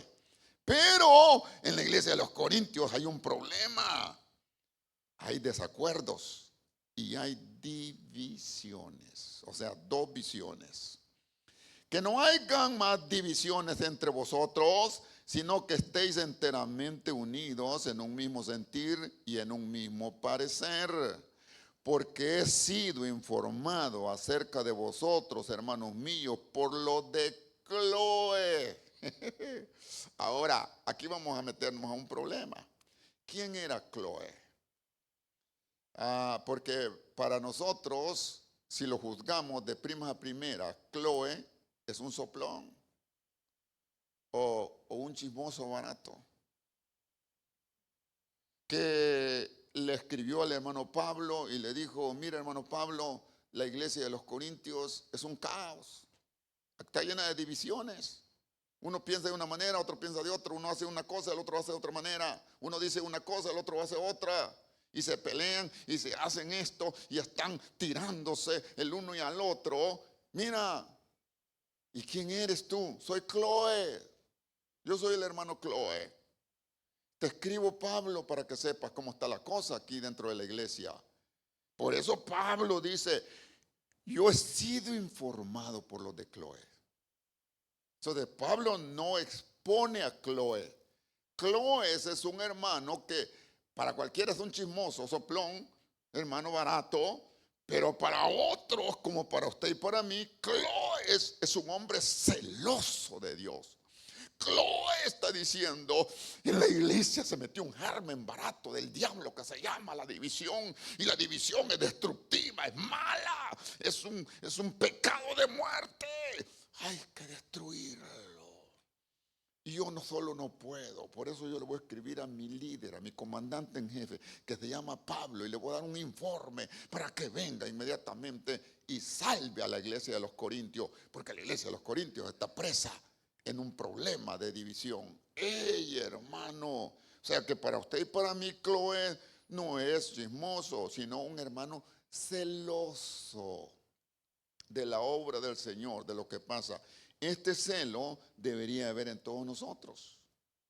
O sea que para la próxima vez, si alguno de ustedes me dice: pastor, en la iglesia de nosotros hay división, eso no es chisme, eso es advertencia, hermano. Y usted sabe lo peligroso que es la división. Ahora, yo lo que tengo que preguntarle es, a ver, ¿cómo usted sabe que es división? ¿Qué le prueba a usted que es división? Y entonces usted me dice, le voy a probar que es división. Si yo digo que es división, es porque tengo los pelos de la burra en mi mano. Si yo digo que la burra es negra, es porque aquí está la evidencia. ¿Qué fue lo que pasó acá? Hermano, aquí pasó. Verso 11, porque he sido informado acerca de vosotros, hermanos míos, por los de Cloe, que hay contiendas entre vosotros. Obviamente la contienda es pleito, la contienda es disensión, y los pleitos y las disensiones van a provocar divisiones. Hermano, así se manifiesta la división. O sea, usted dice, quiero conocer la división, quiero saber cómo es la división, quiero saber qué características tiene la división. Pleitos, contiendas, riñas, disensiones, molestias, eso reduce a una sola palabra, división. Entonces, Pablo lo prueba bien. Hay contiendas entre vosotros. Me refiero, pero mire qué tipo de contienda. Me refiero a que cada uno de vosotros dice, yo soy de Pablo, yo soy de Apolos, yo soy de Cefas. Y otro grupo decía, yo soy de Cristo. Entonces Pablo dice, verso 13, ¿está dividido Cristo, señores? ¿Está dividido Cristo? ¿Acaso fue Pablo crucificado por vosotros? ¿O fuiste bautizados en el nombre de Pablo? O sea, ¿por qué entró la división? ¿Cómo entró la división? ¿Qué impactos ha provocado la división? ¿Cómo entró la división? Más o menos sabemos que es por contienda y por pleito, por disensiones. Y se manifestó la división dentro de la iglesia de los Corintios, hermano. Pero eso no es nada al impacto de la división. ¿Cómo sabes que es división? Bueno, porque la iglesia está partida en 4 grupos. 4 grupos. Una iglesia no tiene que ser grande. De hecho, nosotros no somos grandes. Somos un pueblo pequeño. Imagínense que este pueblo se partiera en 4. Uno aquí, de aquí para acá otro grupo, de aquí para acá otro grupo y de aquí para allá otro grupo. Y todos pensamos diferentes. Resulta que habían algunos eruditos. ¿Usted sabe qué quiere decir la palabra eruditos? Mis respetos para un erudito. Por ejemplo, Pablo era un erudito y la Biblia lo dice. Pedro era un erudito. Apolos era un erudito. Y Cristo, el papá de los eruditos. Cristo era el maestro de maestros. Entonces ahora, muy bien, ¿eso es malo o es bueno? Buenísimo. Tener eruditos es buenísimo. Tener gente maestra de la palabra es buenísimo. O sea, escuchar a Pablo, hermano, era un privilegio escuchar un erudito como era el apóstol Pablo cuando Pablo se paraba y decía, hermanos, les voy a enseñar un misterio. Y usted dice, ¿misterio? ¿Qué es eso? Decía la iglesia. No todos dormiremos, pero todos seremos arrebatados. No todos dormiremos. A ver, Pablo, ¿cómo es? No todos dormiremos. Sí. Pablo, está estipulado, está escrito en el Torá, en la Taná, en los evangelios, en toda la Biblia. Está escrito que es necesario que el hombre muera una sola vez y después se presente delante del juicio. Sí, es cierto, está escrito. Pero yo les voy a decir un misterio. No todos van a morir. Pablo, está escrito que todos tienen que morir. Sí, pero yo les estoy explicando un misterio que apenas lo vamos a desmascarar. No todos vamos a morir. Hermano, eso era como para, pastor, sígale, no pare, háblenos, ¿cómo está la cosa? O sea que hay gente que no va a morir, literalmente. Hay gente que no va a morir literalmente. Y si no muere literalmente, no va a probar la muerte. Según la Biblia, hay gente que no va a probar la muerte. Porque viene el tiempo de la exanastasis, que es ver a Cristo sin morir, literalmente. Y entonces, ¿cómo va a ser la cosa? Vamos a ser transformados. Entonces, ahora explíqueme más a fondo eso, explíqueme la transformación, explique cómo va a ser esa cosa, porque yo no le entiendo. Precisamente ese era el gran privilegio de tener un erudito que explicaba como lo era Pablo.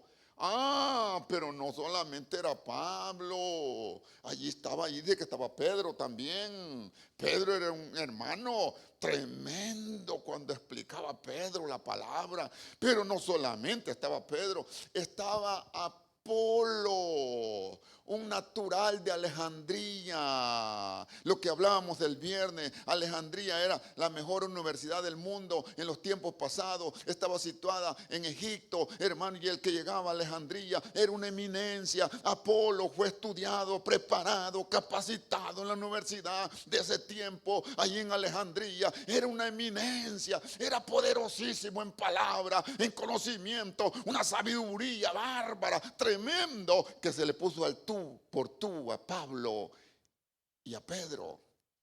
Pero estaba el otro maestro, aparte de Apolo, que era Cristo.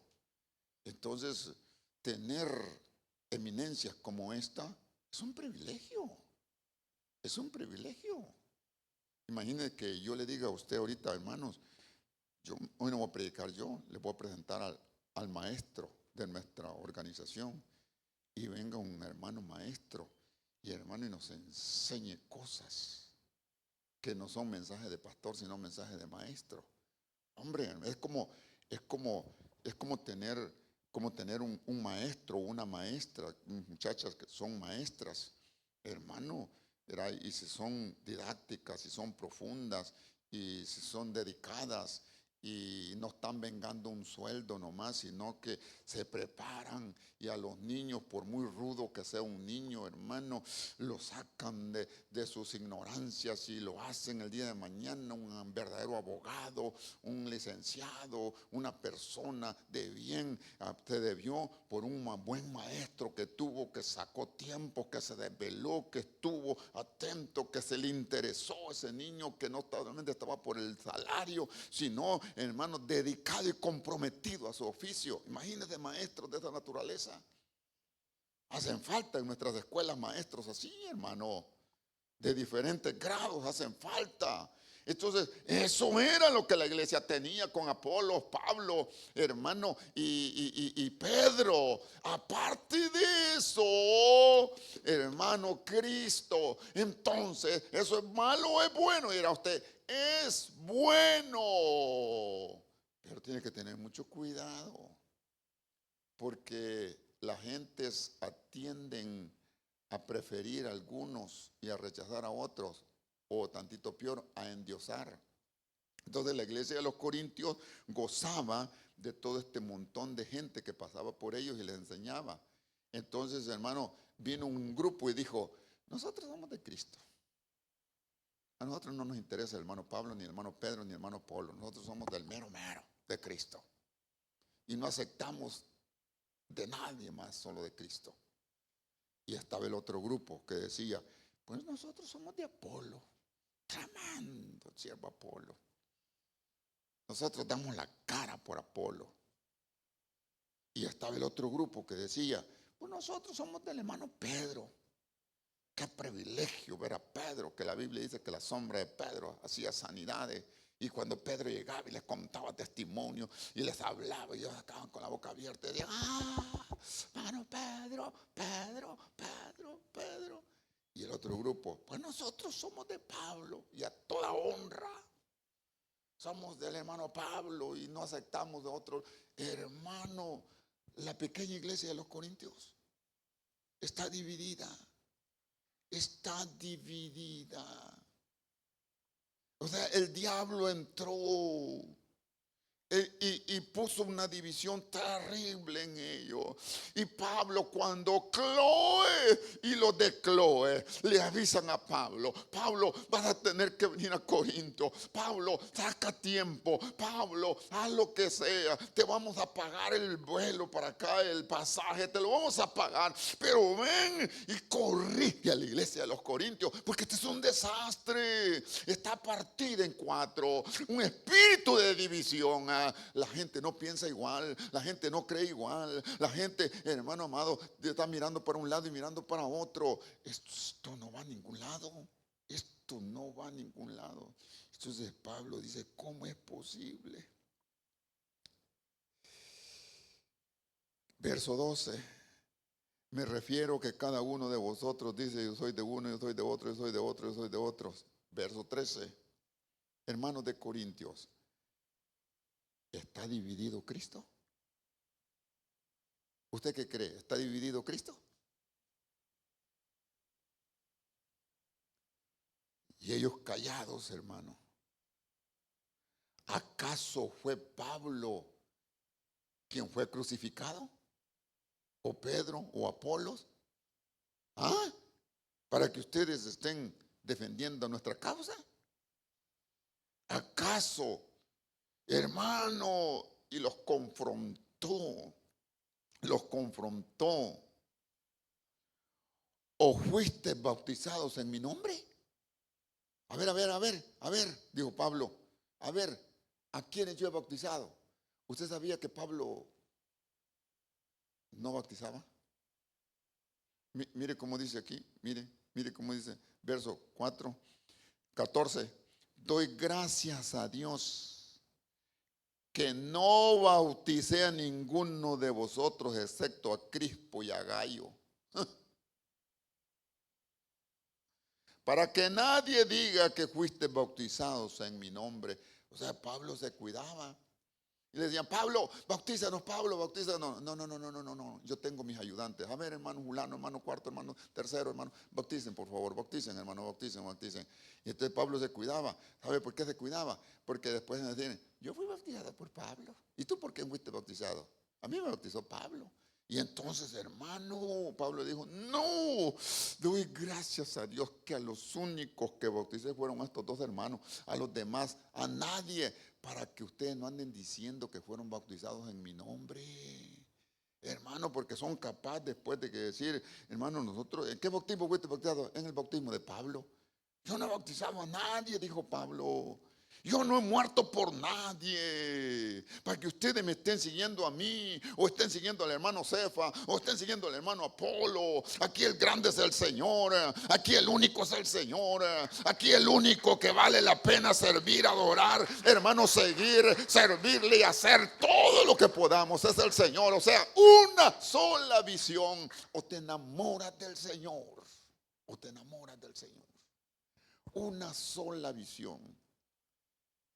Por eso usted encuentra un pasaje que dijo: el que pone las manos en el arado, en la mancera o en la cacha del arado, y mira para atrás, no es digno de mí, dijo el Señor.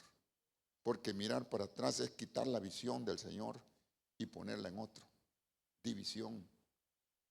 Si estás viviendo una división, no eres digno de mí. Si pones la mano en la mancera, interpretando que si veniste a Cristo, enamórate de Cristo y de tu trabajo. Deja el mundo. Si pones la mirada en las cosas del mundo y en el mundo, ya estás dividido, ya tienes dos visiones. Esto es lo que tenemos que aprender y esto es lo que tenemos que enseñar. Que el mismo pueblo no tenga dos visiones. Porque si tenemos dos visiones, ya tenemos el germen de la división. Y vamos a seguir hablando más de la división porque ese tema es bien extenso, hermano. Es bien extenso. Pero vamos a ver el impacto de la división a algunas personas. ¿Qué causa les hizo? ¿Qué daño les hizo? Pero Pablo viene y dice: ahora, señores, entonces esto no es así. Entonces yo le doy gracias al Señor que no hice más actividad. pude haberlo hecho, quise haberlo hecho, tuve deseo ver bautizado todos ustedes, pero dije, no, ahí tengo mis ayudantes, no voy a hacer que el diablo se aproveche de todo esto. Y la gente con pocas raíces empiece a hacer bando y a pensar que eso es bueno y eso es división. Doy gracias a Dios que no bauticé a ninguno de vosotros, excepto al hermano Crispo, excepto al hermano Gallo, para que nadie dijera que fue bautizado en mi nombre. También bauticé a los de la casa de Estéfana. Por lo demás, no sé si me acuerdo si bauticé a uno, pues el Señor, pues Cristo, no me envió a bautizar, sino a predicar. Ay, hermano, Pablo lo tenía bien claro, pero aquí entre nos, bautizar es bien bonito. Yo a veces no bautizo acá porque tengo las ayudas. Y me es injusto no darle la oportunidad de que ellos bauticen. Pero a veces me quedo así con ganas de bautizar. ¿Sabe por qué? Porque el bautismo, hermano, que hoy tenemos, dice Pedro 3:21, nos salva, pero no quita la inmundicia de la carne, sino que lo que hace es una remisión, sanidad, limpieza de alma. Entonces el bautismo, para los que no se han bautizado, si usted aceptó a Cristo y no se bautiza, su aceptamiento a Cristo o su conversión no está muy completa. Usted necesita bautizarse en agua. Pero bautizarse en agua es como nacer de nuevo. Es como decirle al mundo, hasta hoy estuviste en mí, ahora vivo para el Señor. Porque el secreto del agua es clave. El secreto de entrar, hermano, al agua, y luego salir del agua. Allí hay un secreto profundo. No solamente es obediencia al bautismo, no solamente un significado de nacimiento de agua y de nuevo, sino, hermano amado, es que el hombre viejo se muere en el agua, se ahoga en el agua, se destruye en el agua y luego nace el hombre nuevo. Si no, preguntémoselo a Naamán. Preguntémosle a aquel siervo Naamán de la Escritura, hermano, el beneficio que tuvo después de que salió del agua. O sea, mi trabajo es predicar y luego después de que la persona ha predicado, llevarlo al agua y bautizarlo, porque el bautismo es segundo paso después de haber creído en el Señor.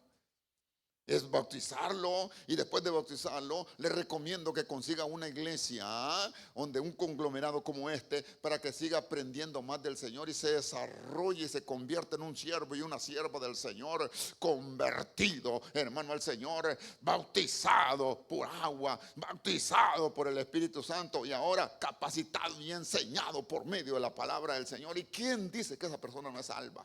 ¿Y quién dice que esa persona es de mentira, hermano? Si Cristo hizo la obra en él o en ella. Pero bautizar es un privilegio. Bautizar es un privilegio. Y Pablo solamente dice, yo me he cuidado de ese privilegio, me he abstenido de ese privilegio por no provocar a nadie a que caiga en división. Porque la gente es bien dada a tener seguidores. Pues eso que en el mundo es bien práctico eso. Unos siguen a un futbolista, otros siguen a otro y se pelean, siguen a un equipo, siguen a otro. Hermano, sea cualquier tipo de deporte, es bien común porque la gente es dada a endiosar. Pero cuando pasa eso, se producen las divisiones.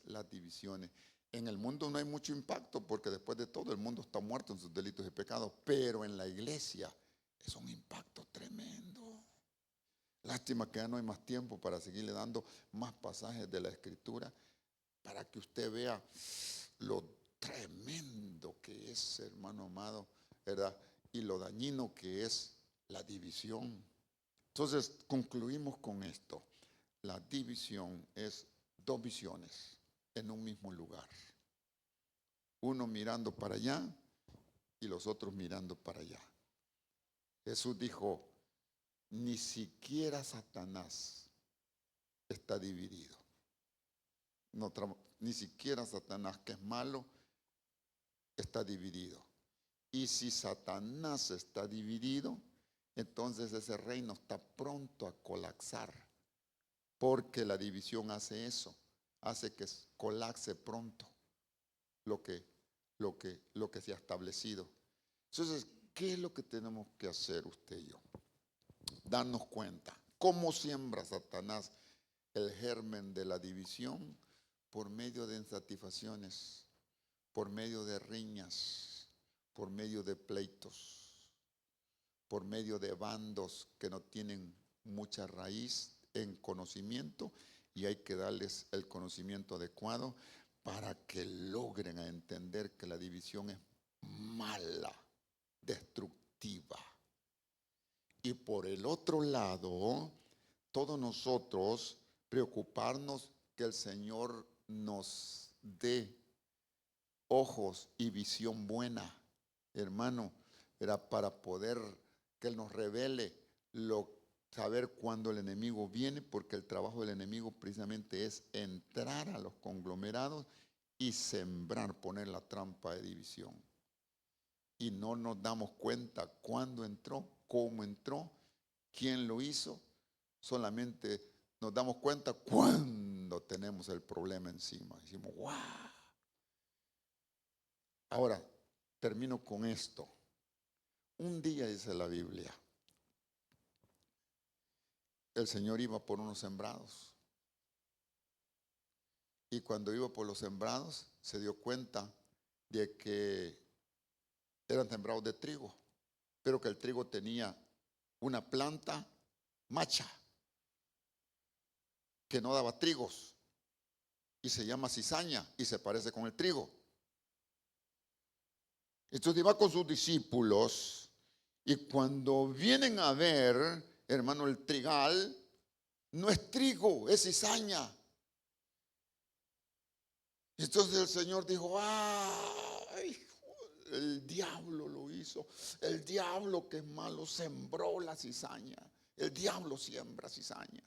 Donde está el trigo, siembra la cizaña el diablo. Y entonces los discípulos le dijeron, Señor, ¿quieres que ahorita mismo arranquemos la cizaña? Y el Señor le dijo, no, déjenla hasta el final de los tiempos. No vaya a ser que arrancando la cizaña arranquen también las pocas plantas de trigo que hay, y se echa a perder todo. Pero luego dice, ¿y cómo entró? ¿Y cuándo entró el enemigo? Y el Señor les dijo, cuando ustedes dormían, cuidado, cuando ustedes estaban durmiendo, entró el enemigo e hizo su maleficio, hizo el daño. Entonces, con esto le digo, eso es igual o similar a la división. ¿Cuándo entra el enemigo? ¿Cuándo siembra el enemigo la división? ¿Cómo la planta? ¿Cómo? Que de repente nos damos cuenta nosotros cuando nos dormimos nosotros. Entonces, este es un tiempo de despertar, y especialmente con esto que estamos hablando, con la rebeldía y con la división, que son pecados de muerte. Entonces uno tiene que estar bien listo para ver que no vaya a haber esa siembra en nuestros hogares, con nuestra esposa, con nuestro esposo, con nuestros hijos, con los que nos rodeamos, en nuestros trabajos, en nuestra comuna, en nuestra congregación, en todos lugares, examinando que no vaya a haber división. Pongámonos de acuerdo. Ahí dice, más adelante, ya no tengo tiempo para leerle algunos pasajes que lo vamos a leer la próxima vez, hermano, pero dice, pongámonos de acuerdo, seamos sencillos, seamos sensibles, pongámonos de acuerdo. Hermanos, démonos cuenta que estamos peleando con el reino de tinieblas del enemigo, con el reino espiritual. Y ahí es donde nos vamos a dar cuenta nosotros que tenemos que prepararnos, porque de otra manera nos siembran o nos arruinan la visión, separándola, y tenemos ya dos visiones. No vamos a llegar a ningún lado. No vamos a llegar lejos. Señor, en el nombre tuyo, inclinemos nuestra cabeza, por favor. En el nombre tuyo, Señor. en el nombre tuyo. Le cuento que Israel se dividió. Se llamaba el reino del norte y el reino del sur. Le cuento que Lot se dividió de Abraham, y desde el momento de la división Abraham prosperaba, pero Lot fracasaba. O sea que la división no es buena. Le cuento que se dividió la casa de Saúl y la casa de David. Sufrieron una división. Y el segundo libro de Samuel dice: mientras que la casa de David iba prosperando, la casa de Saúl se iba destruyendo. O sea, por donde quiera que usted lo vea, la división causa tremendos daños y estragos.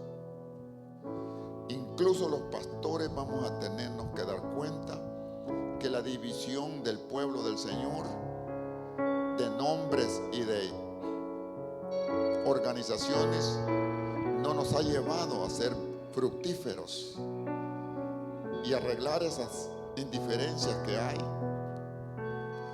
Pero la división es un germen del enemigo muy maligno, que yo juntamente con usted quisiéramos que eso no pasara en nosotros. Por eso tómese un tiempo, hermano, hermana. Tomémonos un tiempo todos juntos y pidámosle al Señor misericordia. Pidámosle al Señor discernimiento de espíritu. Pidámosle al Señor sencillez.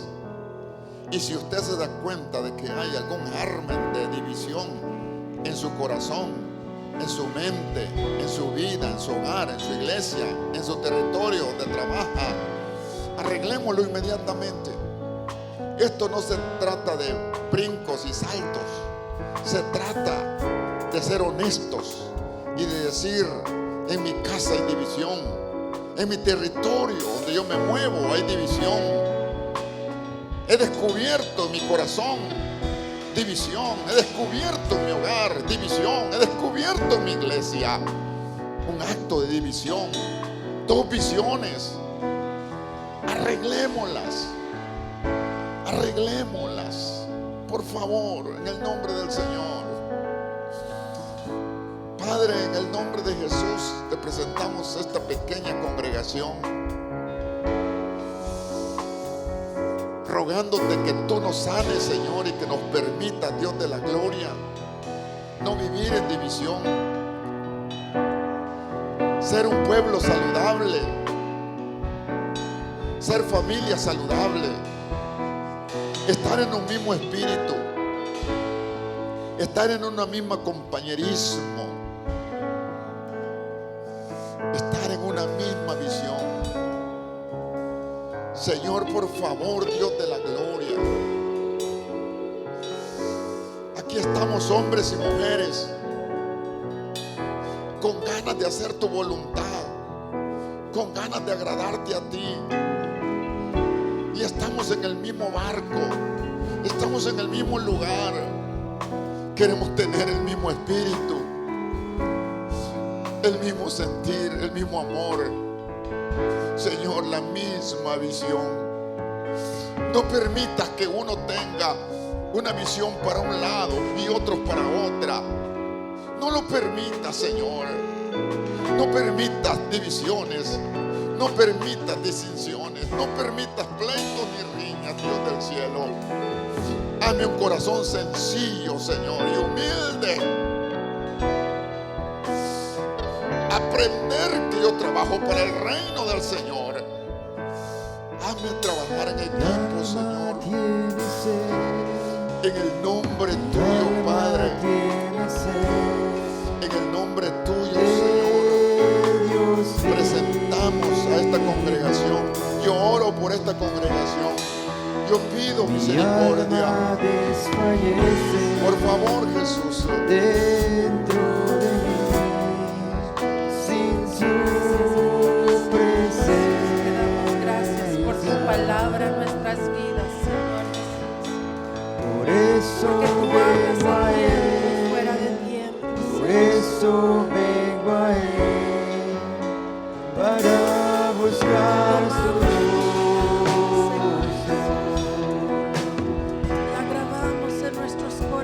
porque solo en Él encuentro Te pedimos que seas salvación. tú guiándonos día con Encuentro salvación. Pon en nosotros, Señor Jesús, tu espíritu. Mi alma tiene sed Pon en nosotros, de bendito Dios espíritu de paz, mi de alma hermandad, Señor desfallece dentro de mí unos con otros, Señor sin Jesús. su presencia. Pon armonía, Señor Jesús, Por eso vengo a y Él, juntos, amado por Dios, eso vengo a Él, para buscar su rostro, porque solo en Él creciendo día con día, encuentro Señor, salvación, en el conocimiento de tu encuentro palabra. salvación. Gracias, bendito Señor Jesús.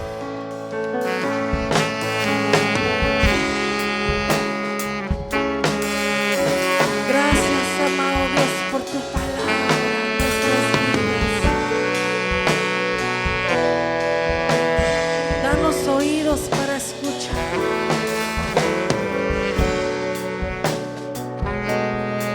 Abre nuestro entendimiento, Señor Jesús, para entender tu palabra.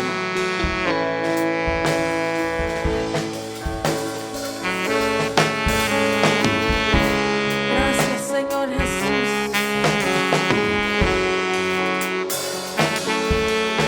Te damos gracias a ti, bendito Dios,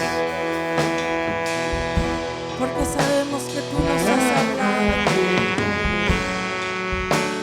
Mi alma desfallece Sabemos que tú sin nos has su hablado, Señor, presencia. y tú seguirás hablando a nuestras Por vidas. eso vengo a Él, por eso es que eso venimos vengo a a ti, Él, para buscar su rostro,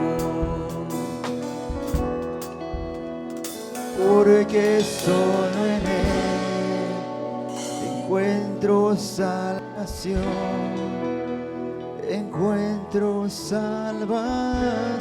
Gracias,